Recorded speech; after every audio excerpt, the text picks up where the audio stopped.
Hi you guys, this is Gabby once again, and in this video in particular I'm going to be talking about the pros and cons of applying and being a part of the Epik program. And if you don't know, Epik stands for English Program in Korea, so it's an opportunity for foreigners from English speaking countries who have bachelor's degrees to go and teach abroad in a different country, and they'll be teaching English.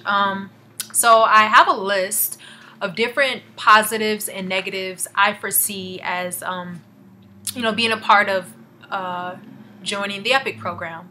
And the reason I'm making this video is because I know when I first got the idea to teach in a foreign country, I didn't know where I wanted to go. It was like so many options for me because I could have, went to a Spanish speaking country. I could have went to somewhere in Europe. I could have went to the Middle East. So it was really hard for me to narrow it down to South Korea, and then it was even harder for me to narrow it down to the Epik program. So hopefully this will help someone to make a decision, or at least give them something to think about. Okay, so the reason I narrowed it down to South Korea and the Epik program was because it had the most benefits. When I was doing research on what the benefits would be from teaching in different countries, I found that South Korea was one of the top countries that paid the most money, and also most of their teachers are given free housing, and in the Epik program you're guaranteed to get free housing, which is a big plus because that's such a huge expense that you don't have to worry about, so you have the opportunity to save so much more money. And then vacation time was also a big benefit. I know people who are teaching in the Epik program or the public schools in South Korea get like 20 to 30 days of paid vacation time, which is awesome. I really love to travel, so that was definitely like a benefit for me. And also I really like the fact that it's like a extensive orientation period to get you accustomed to the culture and to, teach you tips and tricks on working with Korean children, and, giving you pointers on how you can be the best teacher you can be. That shows that they really do value their teachers, and they want to invest in their teachers so that they can do well. So I really appreciate that. And also from my research, it showed that South Korea had a lot of jobs available for English speakers who wanted to be teachers. And I even read that an estimate of 2,000 to 3,000 new jobs open up a month in South Korea. So that's huge. I know a lot of people know that in different parts of the world, it's hard to find certain jobs and the economy is bad. But obviously, when it comes to getting a teaching job in South Korea, it's, a lot of different opportunities you have. And also I heard and I, read on different forums and heard on different YouTube videos that Koreans tend to be pretty nice in general to foreigners. So, that's definitely a positive, because you want to go somewhere where you feel welcomed and where you, feel valued. So,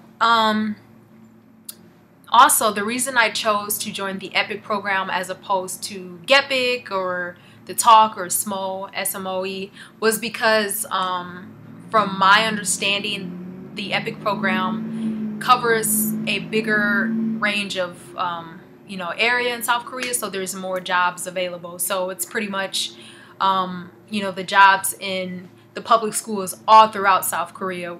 And Gepik, that's just the area around Seoul, and then SMOE is just Seoul. So Epik, there's definitely more job opportunities available, and I wanted to increase my chances of getting a job. I'm not really that hung up on, getting into Seoul or getting around Seoul. I'm open to being in a lot of different places.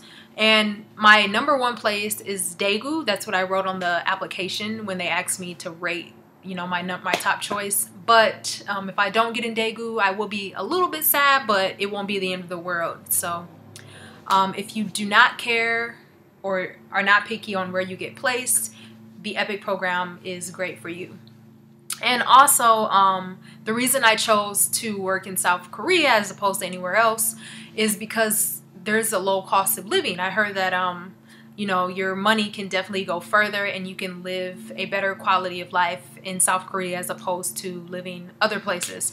I really wanted to live in a like Latin American country or, you know, a country that spoke Spanish. However, I found that, you know, the cost of living compared to how much money you actually get as a teacher wasn't really evening out. So, you know, I would struggle financially if I was to work in, you know, like Mexico or any other, well, not all of them, but, you know, a lot of different Spanish-speaking places.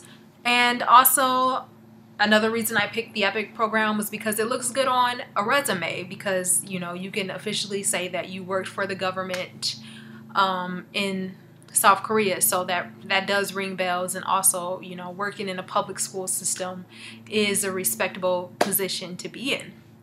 Okay, so now for the negatives. I do not have as many negatives as positives, obviously, because if I did, I wouldn't be interested in the Epik program. But one negative that's really big for me is the fact that Korean is not spoken as much as Spanish is spoken in the United States, and that's where I'm coming from, the point of view I'm coming from, because I am an American.